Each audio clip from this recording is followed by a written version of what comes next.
Olá, meus irmãos, a paz do Senhor Jesus, que é o pastor Luiz Fabiano Leles, e nós estamos aqui em mais uma ministração a lições bíblicas da EBD.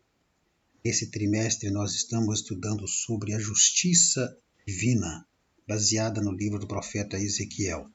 Semana passada nós estudamos sobre a justiça de Deus, a lição que dá tema ao trimestre. E nós aprendemos que a justiça de Deus ela se manifesta em dois aspectos: a justiça absortiva e a justiça punitiva. A aplicação de uma ou outra vai depender do comportamento e das atitudes do próprio homem.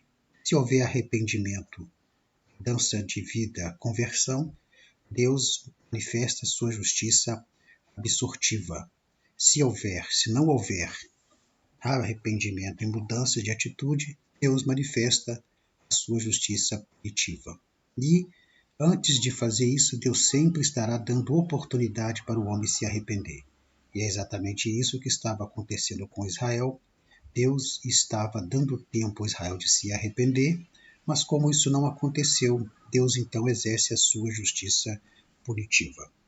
A lição nesse domingo é a lição número 7, a responsabilidade é individual. O textuário dessa lição ele está em Ezequiel capítulo 18 e o versículo 20, e a verdade prática ela diz assim: para além da responsabilidade individual, a palavra de Deus se posiciona contra o fatalismo, isto é, contra a ideia de que tudo está determinado por um rígido destino.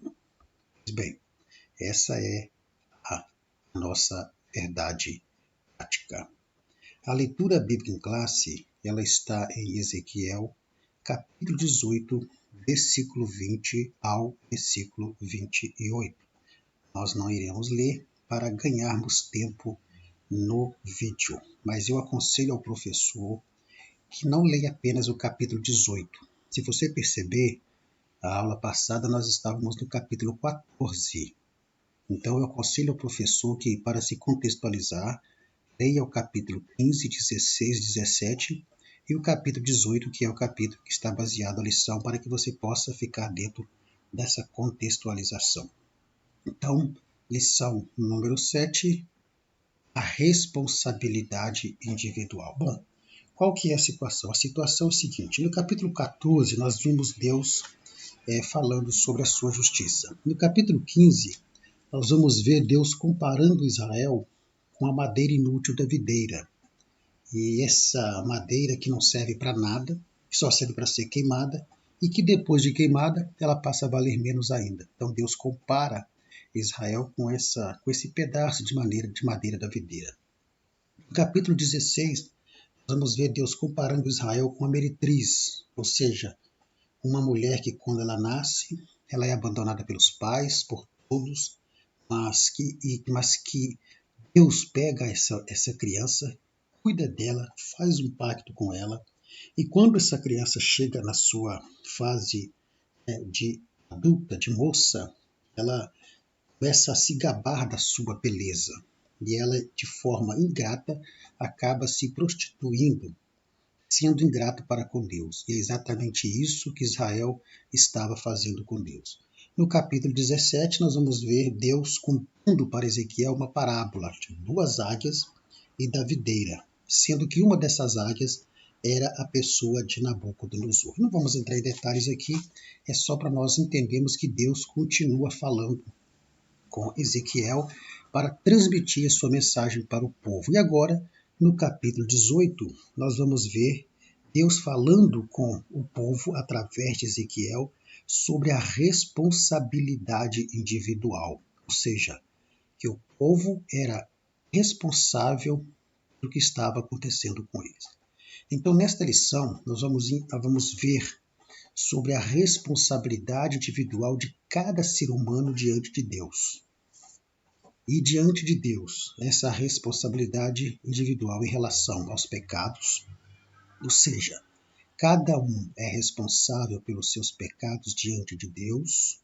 Eu não vou pagar pelos pecados dos meus filhos, nem os filhos pelos meus pecados. Cada um tem a sua responsabilidade individual diante de Deus. Vamos ver também essa responsabilidade diante de Deus em relação à salvação. Cada um precisa zelar pela salvação na sua vida. E veremos também a responsabilidade individual de cada ser humano em relação à justiça de Deus. Tudo isso está relacionado à atitude e ao comportamento do próprio homem. E por fim nós vamos ver também qual que foi a postura de Israel em relação a essa responsabilidade individual. Então essa lição ela vai trazer para nós ensinamentos sobre essa responsabilidade que cada um tem diante de Deus, vai nos falar também sobre salvação e vai trazer para nós também um ensinamento sobre maldição hereditária. Porque o povo de Israel estavam dizendo que eles estavam sendo punidos por causa dos pecados dos seus antepassados. É o que nós vimos no primeiro item aqui, a responsabilidade individual de cada ser humano diante de Deus em relação aos pecados. Pois bem, vamos caminhando na lição e durante a lição a gente vai analisando essas questões com mais detalhes. O primeiro tópico sobre a máxima em Israel, o que isso significa?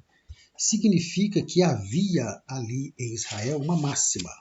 O que é a máxima? A máxima nada é do que um ditado popular.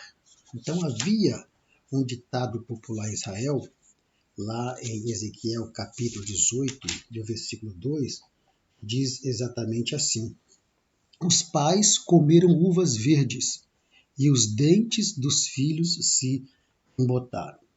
Então esse ditado popular, até a época de Ezequiel, era um ditado popular que ele foi introduzido no meio do povo de modo equivocado.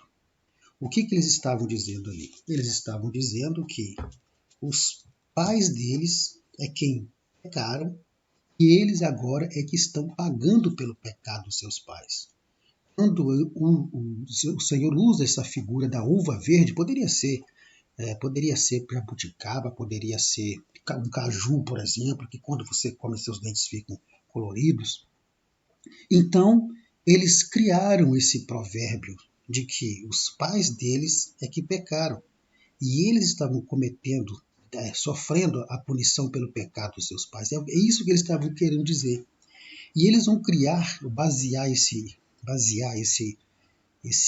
ditado exatamente no terceiro mandamento do Decálogo, lá no capítulo 20, do versículo 5, versículo 6, é a mesma coisa que está escrito em Deuteronômio capítulo 5, versículo 9 e o versículo 10. Vamos ler apenas Êxodo 20, versículo 5 e o versículo 6.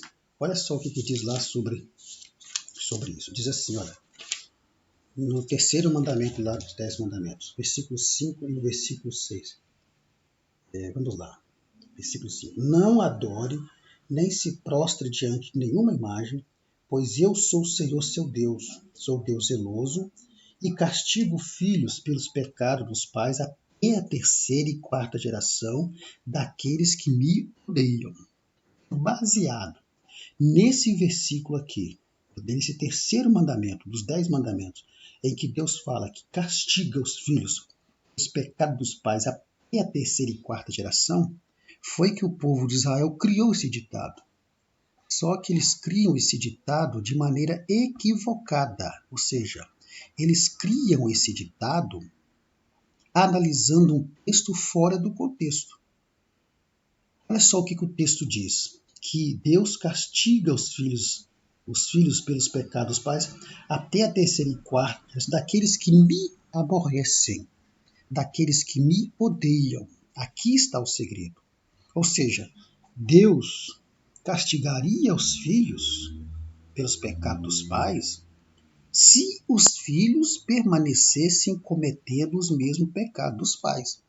A palavra aqueles que me aborrecem dá o sentido de continuidade de alguma coisa que está sendo praticada de forma contínua.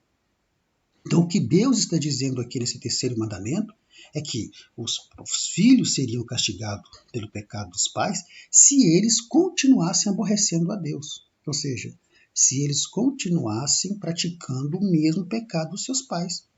O versículo 6 diz assim, ó, Diz assim: mas eu mostro bondade até 1000 gerações àqueles que me amam e guardam os meus mandamentos. Ou seja, aqueles que me desobedecem, aí está colocado o verbo aborrecer, odiar, é exatamente desobedecer a Deus. Aqueles que continuam na prática do pecado dos seus pais estão me aborrecendo. E se assim continuarem, estes serão castigados. Porém, aqueles que me amarem, aqueles que me seguirem, eu vou usar de bondade com eles até 1000 gerações. Então, o que Deus estava dizendo no terceiro mandamento é que não poderia se continuar praticando o mesmo pecado dos seus pais com a penalidade de serem castigados se assim continuasse. Mas se os filhos optassem por guardar os mandamentos de Deus, estes seriam abençoados com o amor de Deus. Então, tirando apenas um texto fora de um contexto, Israel criou então esse ditado popular, que os pais comeram uvas verdes, quer dizer, os nossos pais pecaram e os dentes dos filhos se embotaram, ou seja, nós é que estamos pagando pelos pecados deles. Quando, na verdade, não é isso que Deus disse no terceiro mandamento. Então, baseado nesse ditado popular, que eles criaram a partir de uma interpretação errada, olha o perigo da interpretação, a partir de uma interpretação equivocada do terceiro mandamento, eles passaram a acreditar que os filhos pagariam até a quarta geração pelos pecados dos seus antepassados.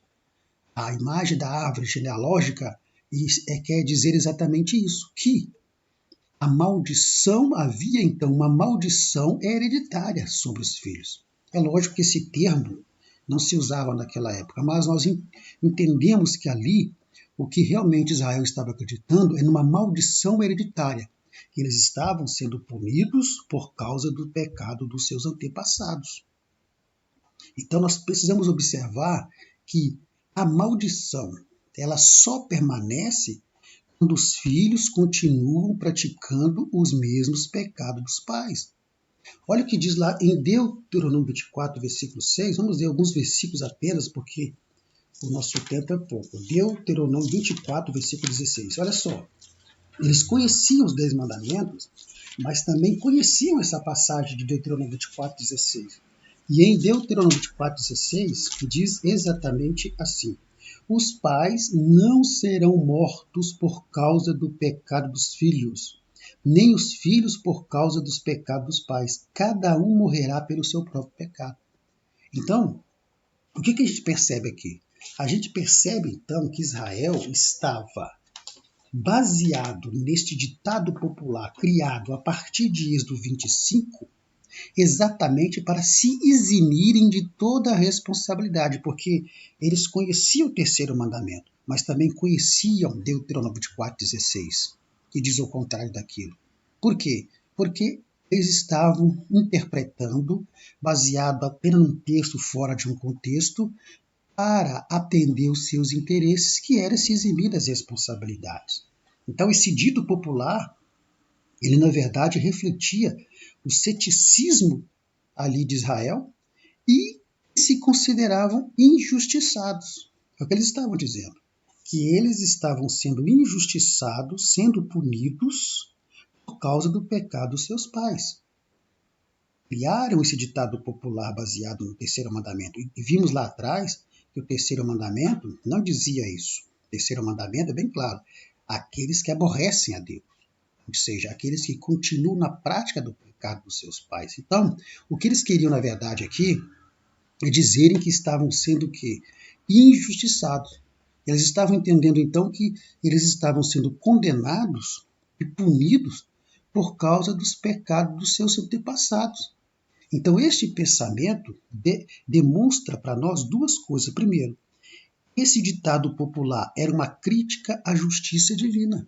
Estavam, na verdade, questionando a justiça de Deus. Estavam questionando ali a justiça de Deus ao pronunciarem esse ditado, dizendo que Deus estava sendo injusto com eles. Mas eles se esqueceram de Deuteronômio 24:16, que diz que o filho não paga pelo pecado dos pais e nem os pais pagam pelo pecado dos filhos e vice-versa ali. Então, nós vamos ver que percebe-se que havia no meio do povo de Israel um pensamento, apesar de não existir esse termo lá naquela época, mas hoje entendemos, porque esse termo existe hoje, o que estava havendo no meio do povo de Israel era um pensamento de maldição hereditária, onde o filho ele paga pelo pecado dos pais e vive numa situação de punição, numa situação de sofrimento, de dificuldade, de luta, porque está pagando pelo pecado dos seus antepassados, pelo pecado dos seus pais. Então Jeremias e Ezequiel eles vão tratar sobre essa maldição hereditária que o povo ali estava afirmando que estava debaixo dela. E vai tratar da seguinte forma: primeiro, Jeremias vai tratar que os pecados de seus antepassados é que conduziram a descendência deles nas mesmas transgressões para gerações seguintes. Ou seja, Jeremias vai tratar lá em Lamentações, mostrando para eles que o que aconteceu é que os pais deles pecaram, as gerações passadas pecaram, e eles continuaram cometendo os mesmos pecados que os seus pais estavam cometendo. Então, nós podemos observar ali que os pecados do povo foram se acumulando de geração em geração. Mas o cativeiro, ou seja, o castigo do cativeiro que eles estavam sofrendo, era a responsabilidade daquela geração. Não era a responsabilidade dos antepassados, não. Aquela geração passada foi punida pelos pecados cometidos. O grande problema estava em que Israel, ao invés de mudar sua postura, mudar sua atitude, eles continuaram praticando os mesmos pecados dos seus antepassados. Então, agora, o que estava acontecendo com eles não era por causa dos antepassados, mas era por causa deles mesmos. E o que Deus vai fazer? Deus vai proibir enfaticamente o povo de pronunciar no meio deles esse ditado popular. E Jeremias vai tratar desse assunto lá na profecia do capítulo 30 até o capítulo 33, ele vai tratar de maneira escatológica disso. Então, você depois leia Jeremias capítulo 30 ao capítulo 33. Mas no capítulo 31 de Jeremias, o versículo 21, o versículo 29 e o versículo 30, olha só o que o profeta Jeremias... Lembrando que Jeremias, Daniel e Ezequiel eram contemporâneos. Então, Jeremias capítulo 31, versículo 29 e versículo 30. Quando isso acontecer, ninguém mais vai citar o provérbio: os pais comeram uvas verdes e os dentes dos filhos se tornaram ásperos. Ao contrário, cada um morrerá pelos seus próprios pecados. Quem comer uvas verdes é quem vai ter os dentes ásperos. Olha só que maravilha. Então, Jeremias e Ezequiel tratam sobre essa maldição hereditária, dizendo que agora, né, eles precisam entender que quem come uva verde é que vai ter os dentes, né, esverdeados, não é outra pessoa. E Jeremias ele vai anunciar, no capítulo 30 ou 33, ele vai falar sobre a restauração de Israel e sobre a restauração de Judá. E é nesse contexto escatológico, do capítulo 30 ao 33, que nunca mais em Israel será pronunciado esse ditado popular. Mas a ordem, a proibição anunciada a Ezequiel, capítulo 18, versículo 3 e 4, era uma proibição imediata. É como se Deus estivesse falando para Ezequiel. Ezequiel fala para o povo que eles estão proibidos de ficar pronunciando esse ditado no meio deles. Ezequiel capítulo 18, versículo 3 e 4. Por isso que é importante o professor ler todo o capítulo. Tão certo como eu vivo, diz o soberano Senhor, ninguém voltará a citar esse provérbio tão popular em Israel, pois todos me pertencem, tanto o pai como o filho me pertencem. A pessoa que pecar, essa é que morrerá. Então Jeremias e Ezequiel vão tratar desse assunto de maldição hereditária, mostrando para o povo que ninguém ali está sendo punido por causa de pecado dos antepassados, ou porque estão amaldiçoados ou debaixo de maldição por causa dos antepassados. Não. Estão sendo punidos, estão sofrendo por causa dos seus próprios pecados. E a maldição hereditária nos dias de hoje? Será que existe maldição hereditária? Olha, em Ezequiel estamos vendo que não. Deus está dizendo que não. Acontece que esse mesmo ditado popular que predominou lá no meio do povo de Judá, no imaginário de Israel de Judá, esse mesmo ditado popular, ele acabou se tornando nos dias de hoje numa doutrina em algumas igrejas.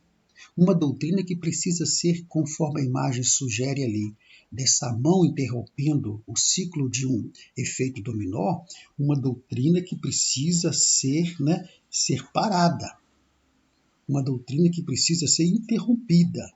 Por quê? Porque os seguidores de algumas igrejas ensinam sobre a maldição hereditária, principalmente igrejas que trabalham com a questão da batalha espiritual. É lógico que nós sabemos que existe sim batalha espiritual, tanto que nós tivemos um trimestre inteiro sobre batalha espiritual. E Efésios 6:10 fala sobre batalha espiritual, quando precisamos estar revestido da armadura de Deus, mas não da forma que é ensinado. Porque dentro dessa doutrina da batalha espiritual, algumas igrejas acabaram implantando essa doutrina da maldição hereditária. Ou seja, os seguidores dessa doutrina, eles acabam defendendo que os crentes, mesmo aquele que aceitou Jesus como Salvador e Senhor, é que é importante. É uma coisa que eu aprendi e nunca esqueci. Não basta apenas aceitar Jesus como Salvador. É preciso aceitar Jesus como Salvador e Senhor. Por quê? Porque muitos aceitaram Jesus como Salvador e não como Senhor e se desviaram. Mas aquele que aceita Jesus como Salvador e Senhor, ele prevalece por quê? Porque além de Salvador, Jesus vai se tornar o Senhor da vida dele. A sua vida será conduzida por Jesus. Então, essa doutrina da maldição hereditária, ela acaba ensinando que mesmo aqueles que aceitaram Jesus como Salvador e Senhor, não estão totalmente livres da maldição do passado. Essas pessoas precisam quebrar essa maldição em encontros e rituais específicos. Ou seja, você está sofrendo, você está passando por essas dificuldades, passando por esses problemas, ou você tem esse tipo de comportamento por causa de algum pecado do seu antepassado. E nós sabemos que isso não é verdade. Por quê? Porque a Bíblia vai nos dizer coisas bem diferentes acerca dessa doutrina de maldição hereditária. Então, olha só o que diz lá em Romanos, capítulo 8, versículo 1, diz: portanto, agora, nenhuma condenação há para os que estão em Cristo Jesus, que não andam segundo a carne, mas segundo o Espírito. É isso? Em Romanos, em 2 Coríntios 5,17 diz assim: aquele que está em Cristo, nova criatura é. As coisas velhas se passaram e tudo se fez novo. Romanos 5:8-10 diz assim: Deus, no entanto, mostrou seu grande amor por nós, enviando Cristo para morrer por nós quando éramos ainda pecadores. E já que por seu sangue ele justificou a nós pecadores, quanto mais ele nos fará por nós agora que nos declarou sem culpa? Nos declarou sem culpa? Agora ele nos salvará de toda a ira divina que está por vir. E se quando ainda éramos inimigos de Deus, fomos reconciliados com Deus pela morte do seu Filho, quanto mais agora, sendo reconciliados, seremos salvos pela vida de Cristo. Então, outros versos que você lê ali, a Bíblia ela vai trazer um ensinamento totalmente ao contrário dessa questão de maldição hereditária. Então, quando a pessoa aceita Jesus como Salvador, não existe nenhuma questão de maldição que você venha herdar dos seus antepassados. Mesmo que tenha sido uma maldição proferida. Por exemplo, um pai que amaldiçoou um filho, uma mãe, ou alguém que proferiu palavras de maldição sobre você. Mesmo que seja uma maldição herdada no sentido de atitudes e comportamentos, ou seja, não é porque um pai é alcoólatra que o filho vai se tornar alcoólatra. Não vai. Aceitou Jesus como Salvador, não existe isso. E nem mesmo a maldição vivenciada, ou seja, sofrimentos diversos por causa de pecados antepassados. Deus está dizendo bem claro isso ali, no meio de Israel. Cada um pagará pelo seu pecado. Cada um será punido pelo seu pecado. Então, mesmo que alguém tenha proferido palavra de maldição sobre a sua vida, mesmo que alguém viva atitudes e comportamentos inadequados, mesmo que alguém esteja vivendo sofrimentos diversos, isso não está relacionado à maldição hereditária. Quando a pessoa aceita Jesus como Salvador, ele é justificado pelo sangue de Jesus. E a partir daí, nenhuma condenação, nenhuma maldição há sobre a vida dele, nenhuma maldição hereditária há sobre a vida dele. O que ele tem que fazer agora é decidir-se por Cristo como Salvador e Senhor.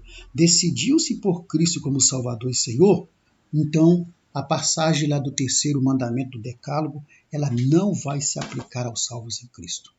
Porque era exatamente esse o pensamento de Israel na época de Ezequiel, Daniel e Jeremias. Eles estavam pensando, repito, apesar de não ter esse termo maldição hereditária, o que eles pensavam, o que eles entendiam ao proferir esse ditado popular de que os pais comeram a uva verde e os filhos é que ficaram com os dentes embotados, era exatamente isso.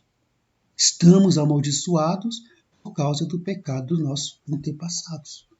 Então, não existe essa de maldição hereditária. Jesus, ele quebrou, conforme a mão está ali, interrompendo esse ciclo de efeito dominó, Jesus interrompeu esse ciclo.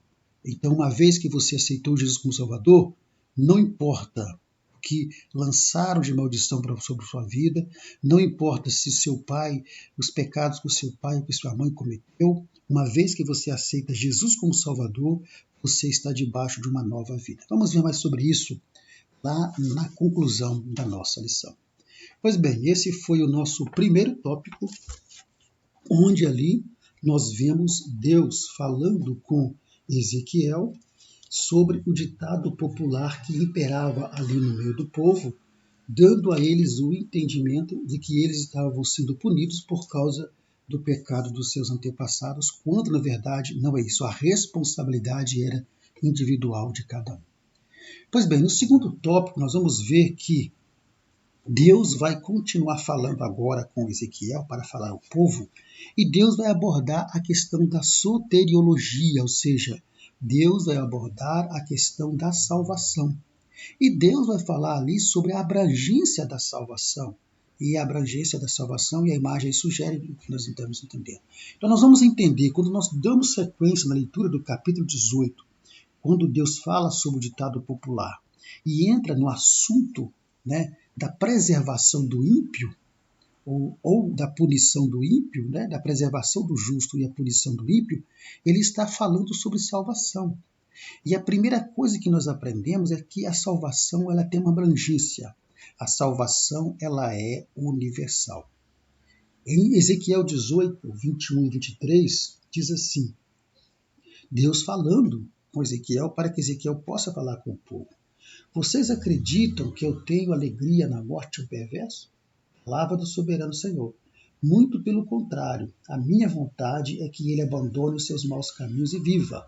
Por outro lado, se uma pessoa que sempre viveu fazendo o que é certo se desviar de sua justiça e se entregar ao pecado, fazendo as mesmas maldades que fazem os perversos, conseguirá ela escapar do castigo? Todas as coisas boas e justas que fez antes serão esquecidas. Será castigada com a morte porque escolheu seguir o caminho do pecado. Então, nesse texto aqui, Deus deixa bem claro, através de Ezequiel, que há esperança para o pecador. E Deus deixa bem claro que ele não tem prazer na alegria, no sofrimento do ímpio. Não tem prazer na condenação do ímpio. Mas antes o que ele quer? Ele deseja perdoar o ímpio, perdoar o pecador. E ali Deus estava falando com Israel, porque Israel ali era a nação ímpia. Israel ali são esses pecadores que Deus está falando, que não tinha prazer no sofrimento deles, não tinha prazer na punição deles, e que Deus queria perdoá-los, mas para isso eles tinham que querer.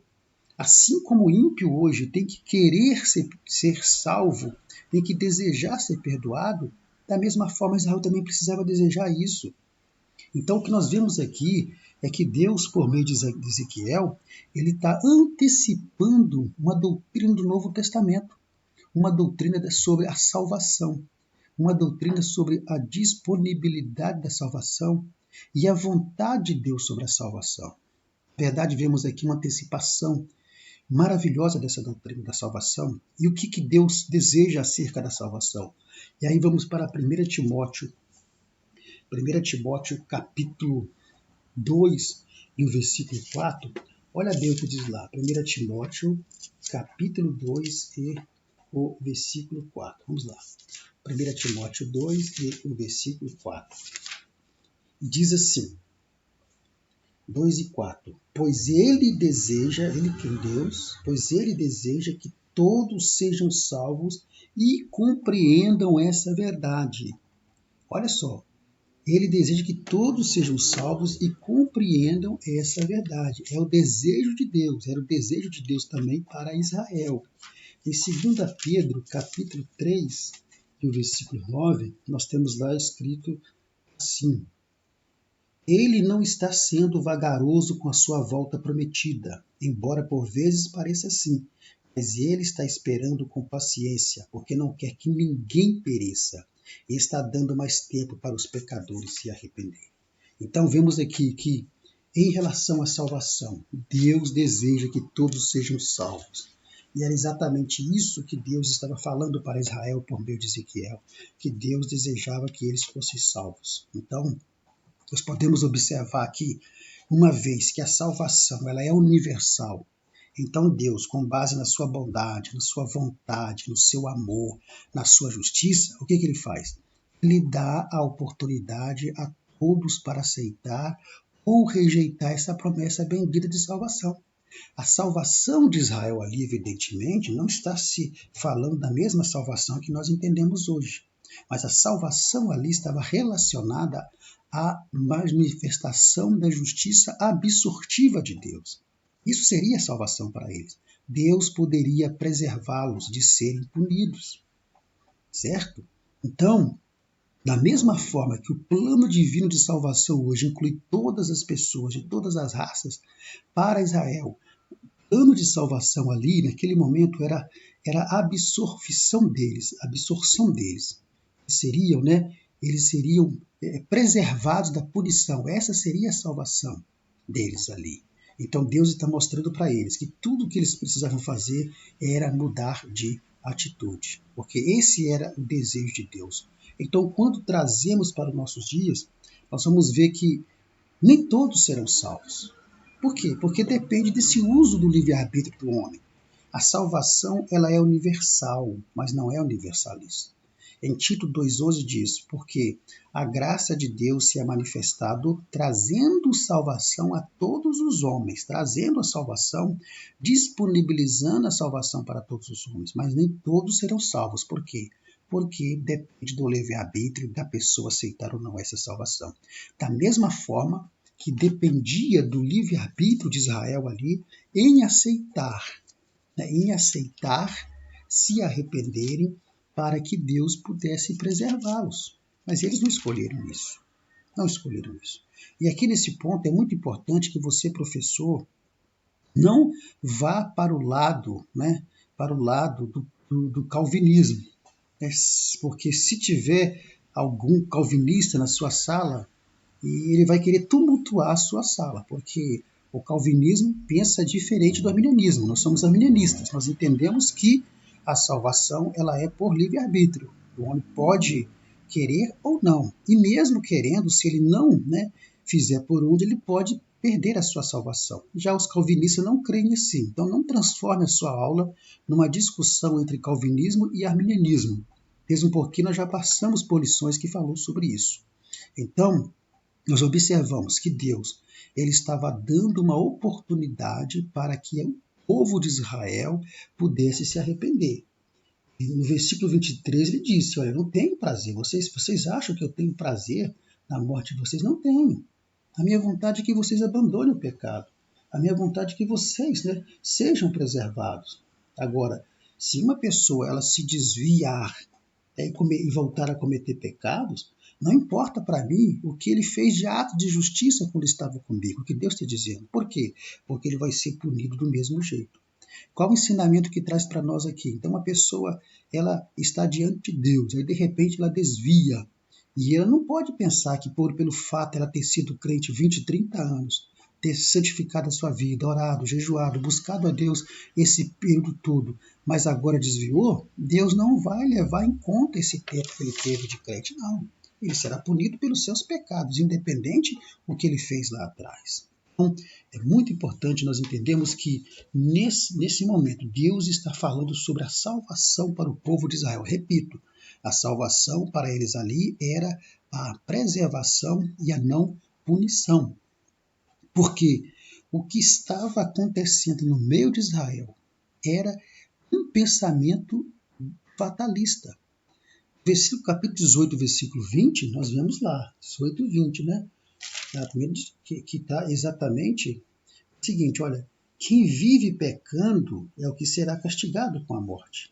O filho não sofrerá as consequências dos pecados do pai, e o pai não levará a culpa do filho.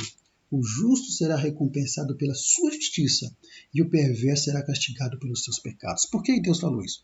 Porque o povo, baseado em Êxodo 25, criaram aquele ditado popular, que na verdade expressava dois pensamentos. Primeiro, de uma maldição hereditária, e segundo, de um pensamento fatalista. Ou seja, o que é o fatalismo? É aquela doutrina que ensina que nós nascemos com o destino já traçado. Então, era como se Israel estivesse dizendo, olha, não adianta, nós nascemos para sofrer.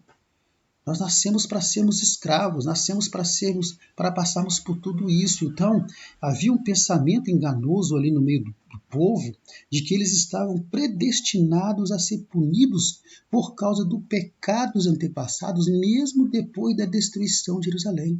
E a imagem que você vê traz uma pergunta: nascemos com um destino já traçado? Nascemos para sofrer? Nascemos para viver o que nós viver em dificuldade? Nascemos para ser infelizes? Não. Nascemos para sermos escravizados por uma grade, como essa imagem sugere? Nascemos para ser escravizado pelo pecado do vício? Não. Mas era assim que Israel estava pensando. Pensamento fatalista, de que eles foram predestinados a pagar pelos pecados dos seus antepassados. Mas aí, nós vamos ver que Ezequiel, ele vai deixar bem claro o pensamento bíblico da responsabilidade individual. E mais uma vez vamos ver aqui que Deus, por meio de Ezequiel, vai mostrar que não era assim, que cada um seria punido pelo seu próprio pecado, cada um seria castigado pelo seu próprio pecado. O filho não ia sofrer a punição por causa do pecado do pai, ou vice-versa. O justo ele seria recompensado pela sua justiça e o perverso seria castigado pelos seus pecados. Aí mais uma vez nós vemos aqui Ezequiel, Deus, através de Ezequiel, antecipando pelo menos duas doutrinas do Antigo Testamento, que é a doutrina da lei da semeadura e da retribuição divina. O que diz lá em Gálatas capítulo 6, versículo 7? Tudo que o homem semear, isso também o que? Ceifará. Em Romanos 2 e 6, cada um dará conta de si mesmo a Deus. Cada um vai responder pelas suas atitudes, pelas suas obras. Romanos 14 e 12. Conforme as suas obras você será recompensado ou punido. Isso fala de quê? De responsabilidade individual. Então não existe essa de que você nasceu para sofrer, de que você foi predestinado para sofrer. Não. Não, isso é uma escolha. Isso é uma escolha. Se você escolher viver no pecado, pode ter certeza que você vai viver escravizado, vai viver encarcerado, como essa imagem sugere. Então, ninguém nasceu para sofrer. Nós nascemos, né, e vivemos, mas não é para sofrer. Isso vai ser uma escolha. As responsabilidades de recompensa ou punição, elas são individuais. E conforme diz em Romanos, cada um dará conta de si mesmo a Deus e cada um será cobrado conforme as suas obras, conforme as suas atitudes. Mas no meio de Israel havia esse pensamento fatalista. E ali vemos Ezequiel então combatendo isso. Então vamos ver que por meio de Ezequiel, Deus vai apresentar duas situações e tratar de duas situações ali. Então sobre essa relação de Deus com o homem, Ezequiel trata de duas situações diferentes. Nós concluímos esse tópico. Primeira situação, Ezequiel vai mostrar, Deus vai mostrar, na verdade, por meio de Ezequiel, que aquele que se converte dos seus maus caminhos e se decide por servir a Deus e a sua palavra, o que acontece com ele?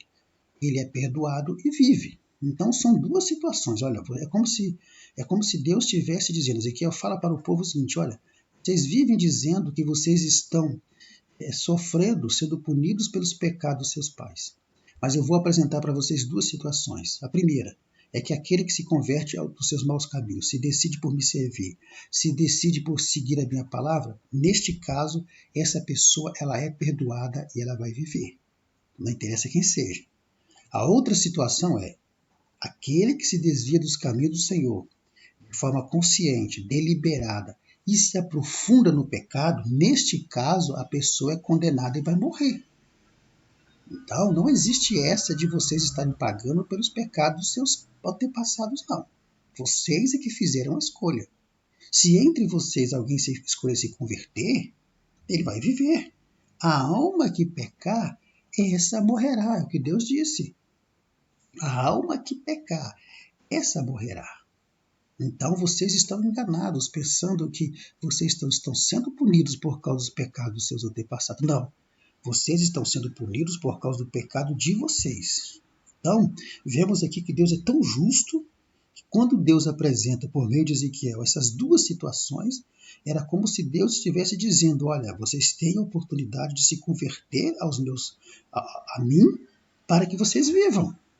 E vamos ver Deus fazendo esse apelo na frente. Então, agora, se a pessoa ela se desvia, deliberadamente se desvia e se aprofunda no pecado, mesmo que ela tenha estado em minha presença antes, conforme eu disse lá atrás, não importa o que ele foi na minha presença. Se ele se desviou, eu não vou levar em consideração o que ele fez lá atrás. Se ele se desviou, ele vai ser punido pelo seu pecado. Então, essas duas situações que Deus apresenta ali, a imagem está ali o homem diante de dois caminhos que ele precisa seguir.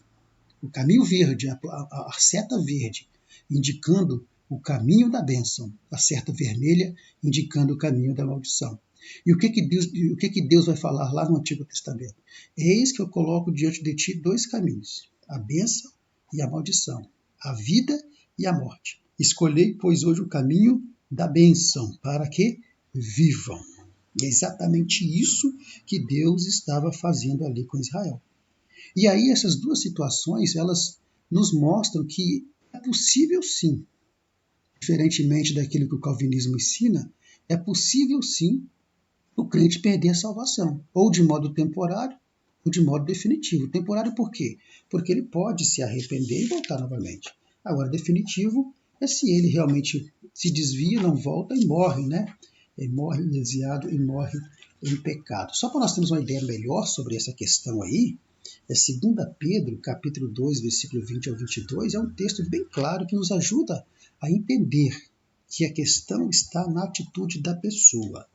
2 Pedro 2, versículo 20 ao versículo 22, vamos procurar ler o mais rápido possível, e diz assim: pois quando uma pessoa se livra dos caminhos pecaminosos, olha só, aceitou Jesus, o mundo, ao aprender acerca do nosso Senhor e Salvador Jesus Cristo, e depois se deixa emaranhar pelo pecado e se torna novamente escravo dele, fica em pior estado que antes. Seria melhor nunca ter sabido nada acerca do caminho da justiça do que aprender a respeito dele e depois dar as costas aos mandamentos, desviar, santos que lhe foram dados. Há um velho ditado que diz o seguinte: o cachorro volta a comer a comida que vomitou e ainda, a porca é lavada apenas para voltar e revolver-se de novo na lama. Isso é o que acontece com aqueles que se voltam, olha só, novamente para o teu próprio pecado. E é exatamente essa situação que Deus estava apresentando ali para Israel por meio de Ezequiel. Tudo que o povo tinha que fazer é o quê? É escolher o caminho da obediência e servir a Deus para que pudessem, ter manifestado em suas vidas a justiça absortiva da parte de Deus. Pois bem, irmãos, assim chegamos ao nosso terceiro tópico, No terceiro tópico, vamos abordar sobre a reação de Israel, a postura reativa de Israel. Por quê? Porque vamos ver que Deus continua ali falando. Deus continua mostrando para Ezequiel as coisas e mandando Ezequiel falar com o povo. E agora o povo vai ter uma reação. Nós vamos ver então que Deus ele vai fazer nessa continuidade, de Deus falando com Ezequiel para falar com o povo, Deus vai fazer uma pergunta retórica. O que é uma pergunta retórica? Pergunta retórica é uma pergunta que você faz e você não espera a resposta. É uma pergunta que ela é feita para levar a pessoa a refletir sobre determinado assunto. E é exatamente esse estilo de linguagem que Deus vai usar. Ele vai fazer uma pergunta retórica. No capítulo 18, versículo 25, diz assim: agora vocês vão reclamar. O Senhor não está sendo justo no seu julgamento. Pense bem, Israel. Quem está sendo injusto? Eu ou vocês? Então Deus faz essa pergunta retórica para eles. Olha, vocês estão dizendo, reclamando, que eu não estou sendo justo em meu julgamento. Mas eu faço uma pergunta para vocês. Quem é que não está sendo justo? Ou quem é que está sendo injusto? Eu ou vocês? Deus não esperava a resposta. Essa pergunta foi uma pergunta que Deus fez para mostrar que tanto os exilados da Babilônia quanto aqueles que estavam ainda em Judá, ali na cidade, estavam acusando Deus de injustiça. Estavam dizendo que Deus era injusto. O que Deus está dizendo aqui, aí Deus vai fazer essa pergunta retórica, mas porventura, será eu mesmo que estou sendo injusto? Ou é vocês que estavam sendo injustos? Então, quando eles acusam Deus de injustiça, com isso eles estavam fazendo o quê? Estavam procurando um culpado para aquela situação. E neste caso, o culpado ali era quem? Segundo eles, eram seus antepassados. E estavam dizendo que Deus estava sendo injusto, exatamente porque o culpado de tudo aquilo não eram eles, eram o povo, os seus antepassados, quando na verdade eram eles mesmos. Então Deus ele faz essa pergunta retórica exatamente para levar aquele povo à reflexão, para que eles pensassem quais eram os reais motivos que tudo aquilo estava acontecendo. Aquilo estava acontecendo porque Deus era injusto? Ou porque eles estavam sendo injustos, comportando de maneira injusta diante de Deus? Então Deus faz essa pergunta para levá-los à reflexão, só que o povo era tão obstinado que isso não interessava para eles. Porque para eles era mais fácil eles lançar a culpa nos outros, lançar a culpa nos antepassados e lançar a culpa no próprio Deus, porque ali, quando eles dizem que Deus estava sendo injusto, estavam dizendo que Deus que era culpado de eles estarem vivendo aquela situação. Além de serem culpados os antepassados, o próprio Deus também estava sendo culpado. E não é isso que Adão fez lá no Jardim do Éden? Quando Adão ele vai se justificar diante de Deus pelo pecado cometido, o que ele vai dizer? Ele vai culpar a Deus. Quando Adão diz que foi esta mulher que tu me deste, na verdade Adão não estava culpando a mulher, estava culpando Deus. É como se ele dissesse assim, olha, se o Senhor não tivesse me dado essa mulher, não tinha pecado. É isso que Adão estava dizendo, eu estava numa boa, o Senhor vai me dar essa mulher, então a culpa é do Senhor. E é exatamente isso que o povo de Israel estava fazendo. Eles não estavam interessados em parar para pensar, para refletir, coisa nenhuma. Porque era muito mais fácil jogar a culpa no outro. E é muito mais fácil mesmo jogar a culpa no outro pela sua derrota, pela sua queda, pela sua situação. É mais fácil jogar a culpa no outro, é mais fácil jogar a culpa no próprio Deus do que assumir a sua própria responsabilidade. Mas lembre-se, a responsabilidade ela é individual. Então nós vemos que Deus continua essa conversa e agora vai se aprofundar um pouco mais sobre a sua justiça, porque o povo estava dizendo que Deus era injusto. E no versículo 26 ao 29, olha só o que veremos lá, 26 ao 29. Se o justo deixa de lado a justiça para viver no pecado e morre sem se arrepender, disso morrerá, por causa do mal que cometeu. Mas se uma pessoa que vivia no pecado se arrepender de suas maldades e desobediências e passar a praticar a justiça, não será castigada com a morte. Ele salvará a sua vida. Olha, vocês dizem que eu sou injusto, mas eu vou dizer para vocês, se o justo deixar de lado a injustiça para viver no pecado, ele vai morrer. E morrer sem se arrepender, né? Ele vai morrer por causa do pecado que ele cometeu. Mas, porém, se o justo deixa de lado a justiça, né? Ou se uma pessoa que vivia no pecado, digo, se uma pessoa que vivia no pecado, ele se arrepende dos seus pecados, né, das suas maldades, e passa a praticar a justiça, essa pessoa não será castigada com a morte. Essa pessoa, ela vai o quê? Ela vai viver. Então Deus está mostrando que ele não é injusto. Por quê? Porque Deus está mostrando ali que até o pior perverso no meio deles poderia ser salvo.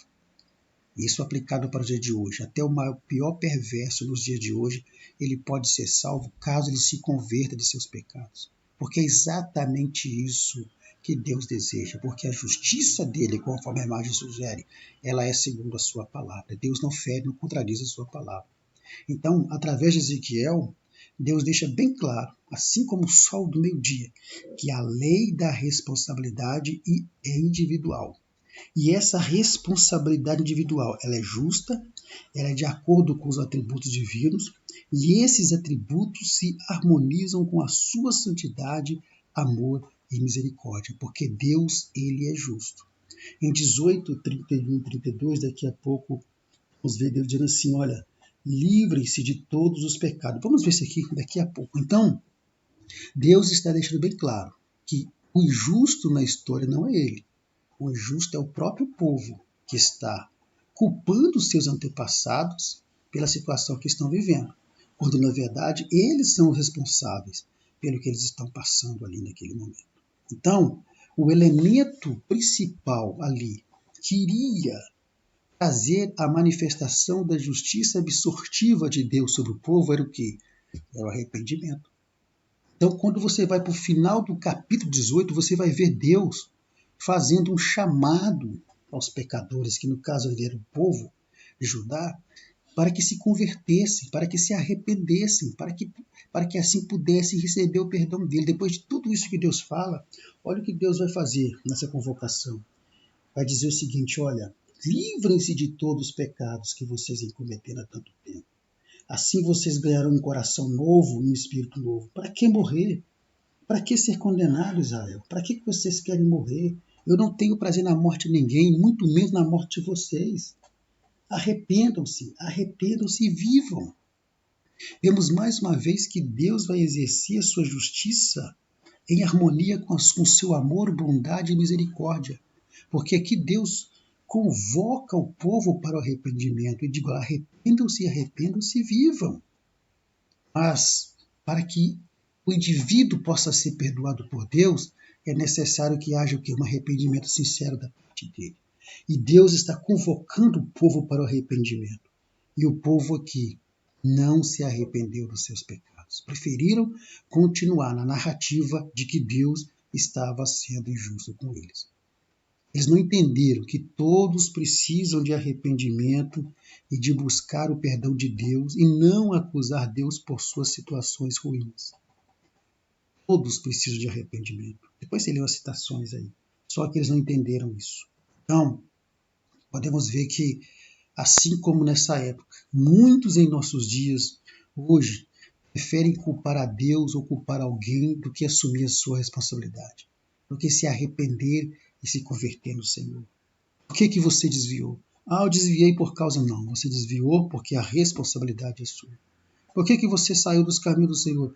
Eu saí dos caminhos do Senhor por causa de... Não. Você saiu dos caminhos do Senhor porque a responsabilidade individual é sua. Você é responsável pelos seus atos. E Israel tinham se desviado do caminho do Senhor e estavam para ser punidos e receber uma punição definitiva. Exatamente por quê? Porque não se arrependeram, não mudaram de posição. E mais uma vez, quando Deus convoca eles para o arrependimento, vemos aqui mais uma oportunidade que Deus está dando para que eles mudassem o pensamento e entendessem que eles estavam sofrendo toda aquela situação por causa dos seus próprios pecados e não por causa do pecado de alguém. E assim, meus irmãos, nós chegamos à conclusão de mais uma lição. E nós podemos aprender, além de tudo que nós já aprendemos aqui como aplicação prática para a nossa vida, é que cada ser humano ele vai responder pelos seus atos. E jamais alguém vai responder pelos atos cometidos de outro. Pode talvez sofrer a consequência. Porque uma coisa que nós aprendemos nessa lição também é que ninguém herda a culpa pelo pecado do outro. Não. Mas a pessoa, por uma ordem natural, ela pode vir a sofrer as consequências dos atos do outro. Mas isso não quer dizer que ela está sendo pagando pelo pecado do outro. Não, porque o pecado não é dela, mas ela está sofrendo a consequência do ato do outro. E se ela que está sofrendo essa consequência se voltar para Deus, Deus concede a ele a vitória e o escape. Então, mesmo que os filhos eles possam sofrer em uma ordem natural por causa das atitudes dos pais, Deus jamais vai castigar um filho por causa dos pecados dos pais. O que acontece é esse sofrimento de ordem natural como consequência de uma atitude errada. Por exemplo, os pais que se separam com a criança muito pequena. Essa criança vai sofrer as consequências dessa separação, mas não é um castigo de Deus sobre ela. É uma ordem natural de consequência por causa de ato dos pais. Isso quer dizer também que uma pessoa que teve um pai alcoólatra não significa que ele vai ser alcoólatra. Ou não significa que ele é alcoólatra porque o pai foi. Não, significa que ele é alcoólatra porque ele escolheu ser alcoólatra. Porque se ele escolher outro caminho, o Espírito Santo dará condição a ele para poder não ser como o pai dele. Então, tudo passa pela questão da escolha, do livre-arbítrio. Então, muitas vezes, as pessoas sofrem consequências pelas atitudes erradas de outro. Mas essas consequências não é um castigo dado por Deus. É uma consequência natural de atitude de pessoas erradas e que você convive com essas pessoas. Terceiro, ninguém será considerado justo porque o outro foi justo. Da mesma forma que ninguém será considerado culpado porque o outro foi culpado. Da mesma forma também, ninguém vai ser considerado por Deus justo porque o outro foi justo. Uma pessoa não vai ser considerada salva sem aceitar a Cristo como Senhor e Salvador e sem ser fiel a Ele porque o pai ou a mãe foi. Outra coisa que aprendemos é que o ensinamento de que cada pessoa está determinada por um rígido destino, né, não se coaduna com a palavra de Deus. Por quê? Porque cada pessoa será julgada pelos seus próprios atos e não por um destino fatalista. Você e ninguém nasceu para sofrer. Ou você não está sofrendo por causa de pecado dos seus antepassados. Não. Você pode estar sofrendo como consequência de atitudes erradas de alguém, mas que você, individualmente, pode mudar isso a partir do momento que você passa a servir ao Senhor. Para terminarmos, o arrependimento é o caminho para a manifestação da justiça absortiva de Deus. E assim, a pessoa se livrar da justiça punitiva. Então, concluindo, diante da atitude dos homens, Deus sempre vai manifestar a sua justiça. Ou será a justiça absortiva, ou será a justiça punitiva. O que vai determinar a manifestação desse tipo de justiça, absortiva ou punitiva, será o comportamento do próprio homem. Se houver arrependimento, Deus manifesta a justiça absortiva. Mas se não houver arrependimento e nem mudança de atitude, Deus manifesta a sua justiça punitiva. E é exatamente isso que aconteceu com Israel. Apesar de todas as oportunidades que Deus deu, o povo preferiu culpar os seus antepassados, preferiram culpar a Deus, preferiram dizer que estavam sendo punidos por causa do pecado dos seus antepassados, não se arrependeram. Então, coube a Deus exercer a sua justiça punitiva. A responsabilidade, ela é individual e de cada um. Diante de Deus, cada um de nós somos responsáveis pelos nossos próprios atos. Não podemos jogar a culpa no outro. É sempre entender que a responsabilidade, ela é individual. Que Deus abençoe a sua vida. No próximo slide você vê aí o nosso contato. Se você deseja receber esse material em PowerPoint, né, e PDF que nós usamos aqui na administração, entre em contato conosco aí, preferencialmente pelo Zap, que eu terei o maior prazer de enviar gratuitamente esse material para você. Lembrando que nós temos 2 grupos de WhatsApp nos quais semanalmente eu envio para esses irmãos esse material. E se você estiver interessado em entrar nesse grupo, eu vou deixar na descrição desse vídeo o link dos grupos. Se você não conseguir entrar no grupo 1, com certeza conseguirá entrar no grupo 2. E quando você fizer isso, me manda uma mensagem no privado, por favor, me informando o seu nome e de onde é, só para que eu possa registrar no grupo. Se você ainda não conhece o nosso canal, é a primeira vez, seja bem-vindo. Convido você a se inscrever, compartilhar esse canal para que mais irmãos possam ser abençoados. E você que já nos acompanha, deixe o seu comentário, deixe também aí o seu ok, porque isso faz o YouTube entender que esse conteúdo é relevante e ele envia para mais pessoas, e assim mais pessoas serão abençoadas. Que Deus abençoe a sua vida. E semana que vem nós estaremos estudando uma lição muito importante voltada para a liderança, que é o bom pastor e os pastores infiéis. Fiquem com Deus e lembre-se, se o seu chamado é ensinar, então que haja dedicação ao ensino. Jesus abençoe a sua vida e qualquer dúvida com respeito à lição, eu estou à sua disposição. E se você quiser nos convidar para ministrar em sua igreja, está aí também as nossas atividades, as áreas que nós atuamos. Deus te abençoe e até a próxima semana, em nome do Senhor Jesus.